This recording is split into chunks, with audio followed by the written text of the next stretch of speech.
Okay, so I'm going to go back to the key takeaways, leave that up there, and go ahead and open up for questions.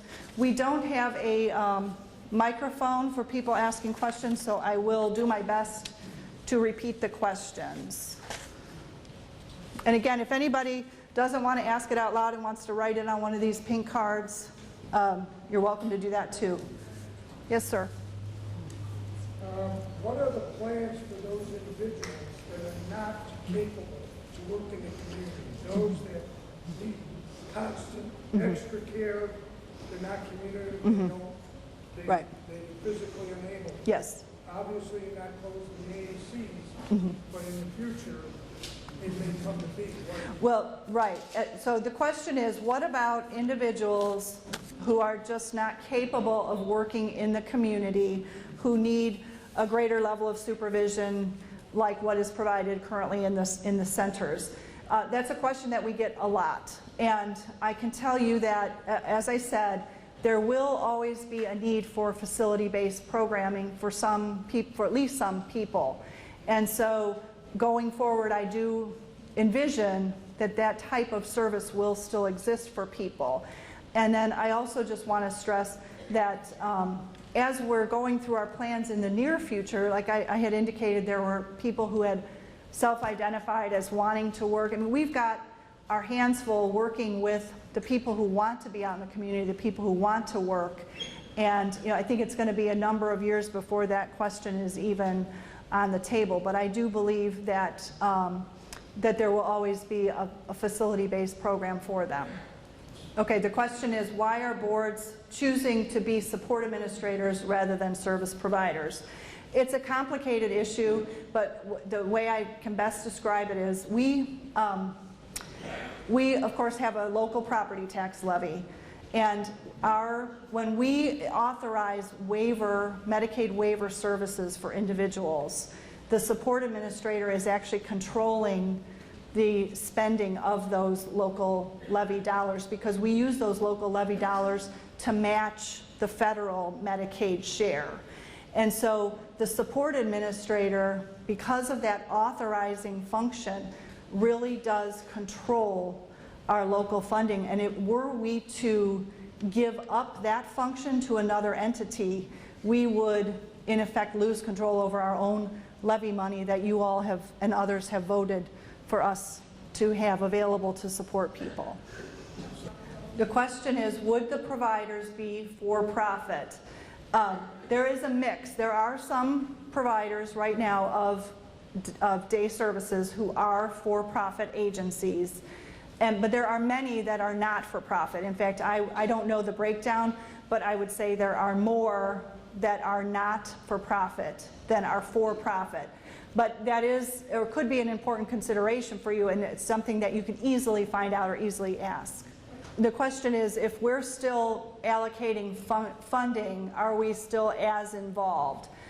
You're right. It's a good thing, I believe, that we're still that involved, but we're doing everything short of actually providing the direct service in that scenario. That's where I guess my point is there really a huge difference? Right. Well, and so her question is there really a huge difference there? And that is one of the really important points that we're trying to make with CMS, is that because we're a government entity, there really is not a conflict of interest here. We have no interest in jacking up the cost of somebody's service plan, because we pay the match on that. So we actually have to pay more, and there's no reason for us to want to do that. But it's really hard to get their attention, because most states are not like Ohio, and so their tendency is to want to treat everybody the same. So that's what we're dealing with right now. That's a very good observation. And the question is, are private providers committed to really doing this for the long term? I can tell you that we have many very good providers, committed providers here in Cuyahoga County, who the Cuyahoga County Board, for many years have had an excellent working relationship with. And many of them, you may know, have always provided our residential services. And in fact, many of them have been around a lot longer than the Board of DD has existed. And so we're confident that there are really good committed providers out there. Have there been some that have developed that that we wish hadn't? Yes. And so that's where I'm saying too, there needs to be some work around just exactly who are these private providers going to be, and how much authority and control can county boards be given that would be different and improved from the situation today in order for this to work well. Yes? The question is there some plan to develop some kind of an accreditation program, or possibly a separate, a neutral entity who would oversee all private providers? Not that I know of, but it's a really good idea, and we're going to write it down and take it back.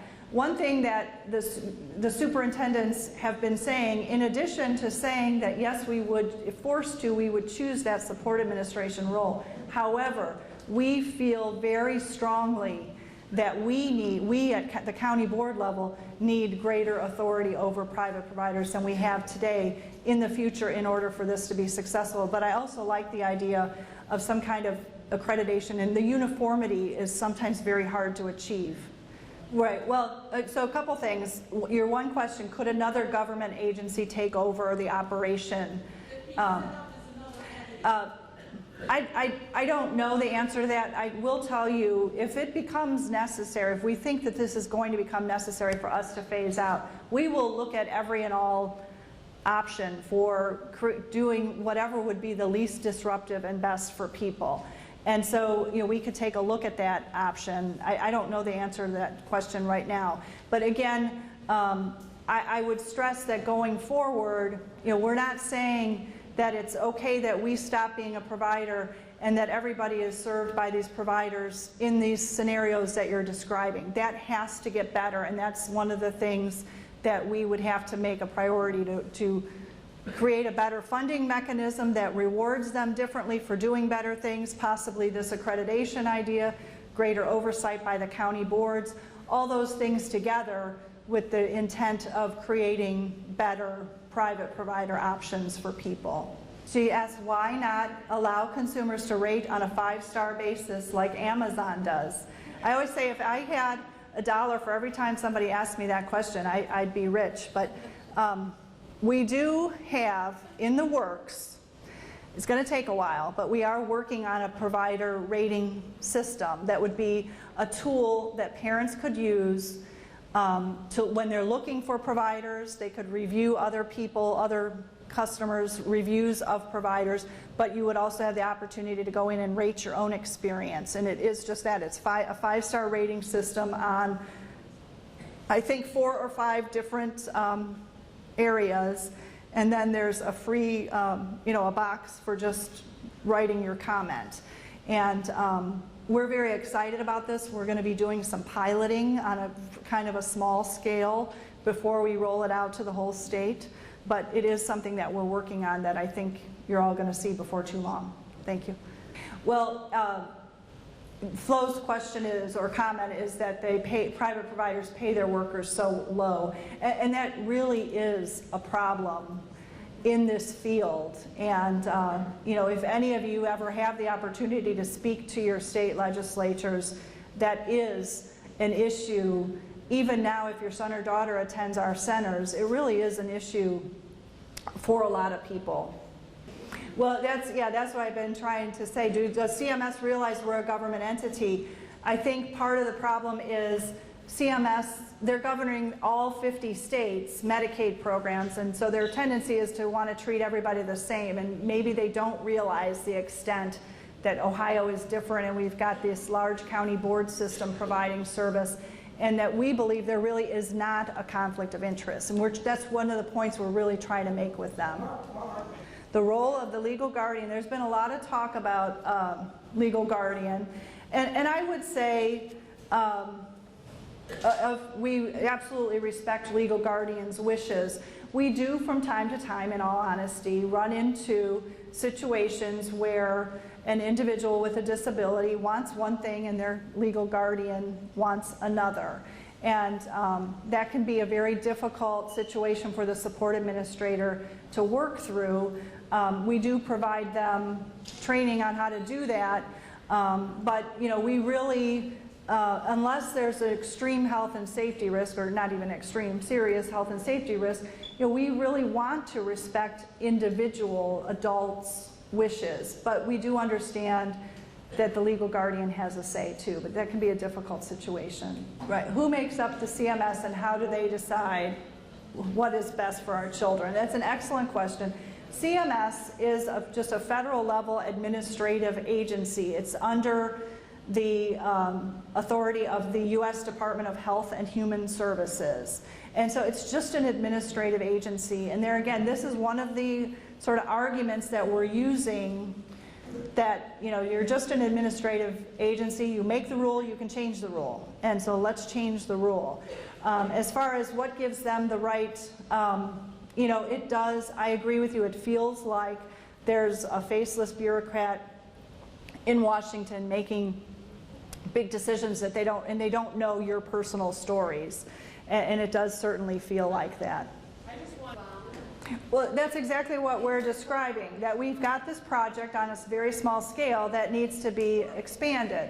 And I can tell you, if CMS were to show up here tomorrow, I would argue that we're doing all kinds of community integration, and let me show you, and we need to take credit for all the things that we are doing and talk to people about their whole lives and all the different things that they're doing out in the community. And there are lots and lots and lots of them, and we would argue that to CMS tomorrow if they showed up. My goal is, if they showed up a year from now, I could do an even better job of arguing that, and if they showed up 2 years from now, I could do an even better job of arguing that, because we're trying to do more and more of it.